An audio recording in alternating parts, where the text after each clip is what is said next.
Hello friend, स्वागत है dream job अड्डा एजुकेशनल यूट्यूब चैनल पे। आज की इस वीडियो में हम दिल्ली पुलिस कांस्टेबल 15 नवंबर शिफ्ट 1 के क्वेश्चंस का एनालिसिस करेंगे। यदि वीडियो पसंद आए तो चैनल को सब्सक्राइब कीजिएगा, वीडियो को लाइक और शेयर जरूर कीजिएगा। अगर इसकी आपको पीडीएफ चाहिए तो पीडीएफ प्राप्त करने के लिए आप टेलीग्राम पे जाइए और टेलीग्राम पे ड्रीम जॉब अड्डा को सर्च कीजिए और वहाँ पास आपको पीडीएफ मिल जाएगी। तो चलिए स्टार्ट करते हैं अपने इस वीडियो को। देखिए, आपका पहला क्वेश्चन आज का आया था कि अनुच्छेद 143 में क्या है। आर्टिकल 143। देखिए, आर्टिकल से आपके क्वेश्चन आ रहे हैं। पॉलिटी से इस समय 5 से 6 क्वेश्चन बन रहे हैं, कई में 7 से 8 भी क्वेश्चन बन जा रहे हैं कई शिफ्टों में। ठीक है, तो आप इसके बारे में देख लीजिए कि आर्टिकल 143, ठीक है, अनुच्छेद 143 कहते हैं राष्ट्रपति जो होता है विधि या अन्य मामलों में सर्वोच्च न्यायालय से सलाह मांग सकता है। यानी कि राष्ट्रपति जो है वो सर्वोच्च न्यायालय से सलाह मांग सकता है इस आर्टिकल के तहत। ठीक है, देन है आर्टिकल देखिए 72 भी देख लीजिए, ये भी इंपॉर्टेंट आर्टिकल है। तो आर्टिकल 72 के तहत राष्ट्रपति की शक्ति जो होती क्षमा करने की, तो राष्ट्रपति जो है आर्टिकल 72 के तहत क्षमा करने की शक्ति राष्ट्रपति के पास होती है।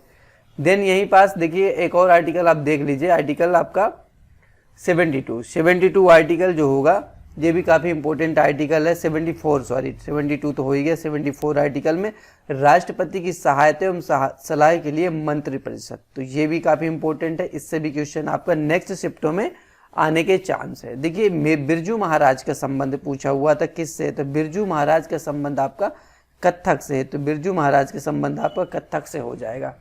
यही नेक्स्ट क्वेश्चन देखते हैं कि भरतनाट्यम किस राज्य का नृत्य है। देखिए, नृत्यों से क्वेश्चन आ रहा है। अगर आपकी इसको वीडियो देखनी है तो हमने इसकी स्पेशल ट्रिक बनाई हुई है जिसकी लिंक डिस्क्रिप्शन में डाल देंगे। 15 मिनट की वीडियो है, उसमें सारे आपको नृत्य मिल जाए, शास्त्रीय नृत्य, लोक नृत्य, सारे नृत्य आसानी से आपको 15-20 मिनट में याद हो जाएंगे, जो कि अगले पेपरों के लिए आपके लिए बहुत ही ज़्यादा जरूरी हो जाएगा। देखिए, भरतनाट्यम किस राज्य से है? तो भरतनाट्यम जो है आपका तमिलनाडु, भरतनाट्यम आपका होता है तमिलनाडु से हो जाएगा। देन कथकली केरला, कुचिपुड़ी जो है आपका आंध्र प्रदेश से होता है। कथक जो होगा उत्तर प्रदेश। कथकली और कथक में काफ़ी कंफ्यूजन आ जाता है, तो कथक जो होगा जो सिर्फ कथक है उत्तर प्रदेश होता है, उत्तर भारतीय दल का उत्तर प्रदेश, और कथक कली जो आता है वो केरला आ जाता है। ठीक है, जहाँ कली आ जाएगा 2 बार का आ गया तो वहाँ पास आप समझ ली कथक और कली अलग अलग करके देख सकते केरला हो जाएगा। मोहिनी अट्टम भी आपका केरला होगा, मोहिनी अट्टम भी आपका केरला हो जाएगा। ठीक है, और आपका मणिपुरी जो होगा मणिपुरी का ही है। देन उड़ीसा का उड़ीसी हो जाएगा। ठीक है, उड़ीसा हो जाता है। देखिए, 5 से 4 से 5 क्वेश्चन आ रहे हैं। देखिए, बहुत ही इंपॉर्टेंट है। रीजनिंग में पास अब बहुत सरल टॉपिक है, इसको आसानी से आपसे 4 से 5 क्वेश्चन तो कर सकते हैं, तो इससे आपके 4 से 5 क्वेश्चन बन रहे हैं। देखिए, नेक्स्ट क्वेश्चन है आपका कि किस राज्य में 0 से 6 साल तक के बच्चों को सर्वाधिक है, यानी कि इनकी जनसंख्या जो है सर्वाधिक है। ये आपका उत्तर प्रदेश, उत्तर प्रदेश राज्य में सर्वाधिक जनसंख्या 0 से 6 साल तक के बच्चों को, और वैसे भी उत्तर प्रदेश की सर्वाधिक जनसंख्या। ठीक है, देखिए, संविधान संशोधन से कई प्रश्न देखे जा रहे हैं, तो इसकी भी वीडियो हम शाम तक ले आएंगे। एक संविधान संशोधन के 10 से 15 मिनट की वीडियो, जिसमें इंपॉर्टेंट संविधान संशोधन करा देंगे, कम से कम 20 से 25 संविधान संशोधन जो बहुत ही ज़्यादा जरूरी है वो आपको करा दिए जाएंगे। तो जो भी अगले सितंबर बच्चे को एग्जाम होगा उसके लिए बेनिफिट हो जाएगा।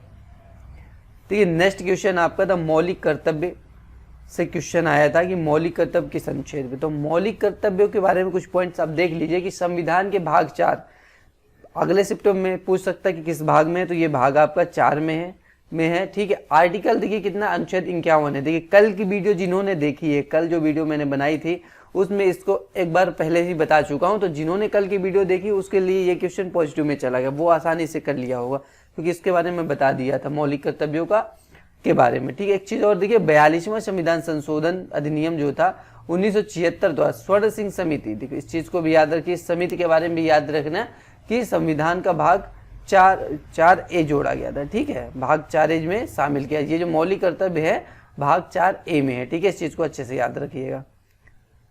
देखिए, एक चीज और यहाँ पर याद रखिए कि जब मौलिक कर्तव्यों को जोड़ा गया था, उस समय इसकी संख्या थी 10 थी, मौलिक कर्तव्यों की संख्या 10 थी। और 86वां संविधान संशोधन 2002 में एक और मौलिक कर्तव्यों को जोड़ लिया गया था। एक चीज देखिए, यहाँ पर एक बहुत इंपॉर्टेंट पॉइंट बनता है कि जब आपका संविधान बना था तब उस समय मौलिक अधिकार कितने थे?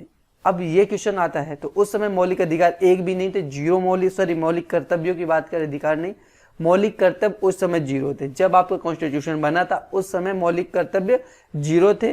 42वां संविधान संशोधन से 10 जोड़े गए और 86वां से एक और जोड़े गए। तो इस समय वर्तमान में आपके मौलिक कर्तव्य कितने हैं? 11 मौलिक कर्तव्य। अगर क्वेश्चन आ जाए 11 मौलिक कर्तव्य है।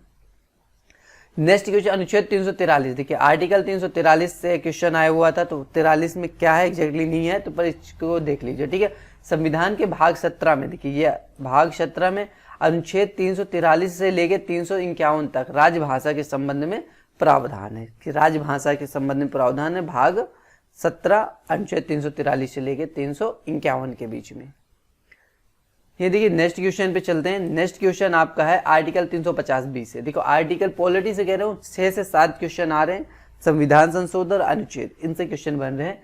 तो 350(b) भाषाई अल्पसंख्यकों के लिए एक विशेष अधिकारी की नियुक्ति का प्रावधान करता है। आर्टिकल 350(b) जो है वो आपका भाषाई अल्पसंख्यकों के लिए एक विशेष अधिकारी की नियुक्ति का प्रावधान रखता है। देखिए 42वें संविधान संशोधन के किस नाम से जाना जाता है, ये भी क्वेश्चन आया। तो इसको लघु संविधान के नाम से जाना जाता है। क्यों जाना जाता है? क्योंकि प्रस्तावना में समाजवादी, पंथ निरपेक्ष और अखंडता इन 3 शब्दों को 42वें संविधान संशोधन से ही आपको जोड़ा गया प्रस्तावना में। ठीक है। नेक्स्ट क्वेश्चन हर्यक वंश से एक क्वेश्चन आया था, क्वेश्चन कंफर्म नहीं है क्या है, पर हर्यक वंश से इस वंश के बारे में आप सारे चीजों को पढ़ लीजिएगा। नर्तकी नटराज का संबंध आया था, इनका संबंध आपका भरतनाट्यम से। ठीक है, इनका संबंध आपका भरतनाट्यम से। शुंग वंश, देखिए शुंग वंश से क्वेश्चन आया था, हिस्ट्री से क्वेश्चन बन रहे हैं तो आप वंशों को पढ़ लीजिएगा, या फिर अगर आपको नहीं हो रहा तो हमें बता दी कि इंपॉर्टेंट आपको कम से कम 50 क्वेश्चन करा देंगे। तो ये पैरा ओलंपिक की प्रथम मेजबानी कब हुई थी? तो ये 1948 में, देखिए 1948 में पैरा ओलंपिक की मेजबानी हुई थी, 1948 में हुई थी। देन नेक्स्ट क्वेश्चन आपका था सिकंदर के आक्रमण के समय। देखिए सिकंदर के आक्रमण के समय किस वंश ने शासन किया? देन किस वंश का शासक था? देखिए जब सिकंदर भारत में आक्रमण किया था तो पूरे उत्तर भारत में जिस राजवंश का शासक था वो था मगध साम्राज्य का नंद वंश। इस चीज को याद रखिए, मगध साम्राज्य का नंद वंश का शासक था जब सिकंदर ने आक्रमण किया था। जाकिर हुसैन का संबंध किससे संबंधित है? तो जाकिर हुसैन जी जो है एक तबला वादक है, तो इनका संबंध जो हो जाएगा वो तबला वादक से। तो जाकिर हुसैन के संबंध हो गया तबला वादक। यदि कि वीडियो पसंद आए तो चैनल को सब्सक्राइब जरूर कीजिएगा। नेक्स्ट शिफ्ट का भी हम क्वेश्चन कराएंगे, जब तक आपका ये चलेगा तब तक सारे क्वेश्चन को कराएंगे। और हो सकेगा एक वीडियो हम आपके लिए ले आए कि 4 से 5 दिन जैसे क्वेश्चन हो रहे हैं, 5 दिन का एग्जाम होगा, उन सारे क्वेश्चन को, जीके के सारे क्वेश्चन को कंपाइल करके उसकी एक वीडियो भी बना देंगे। तो चलिए देखिए नेक्स्ट क्वेश्चन पे चलेंगे। ठीक है, देखिए अभी तक हमारे पास इतने ही क्वेश्चन आए हैं, शाम तक और क्वेश्चन करा देंगे। यदि वीडियो पसंद आए तो चैनल को सब्सक्राइब कीजिएगा, वीडियो को लाइक और शेयर करना मत भूलिएगा। Thank you.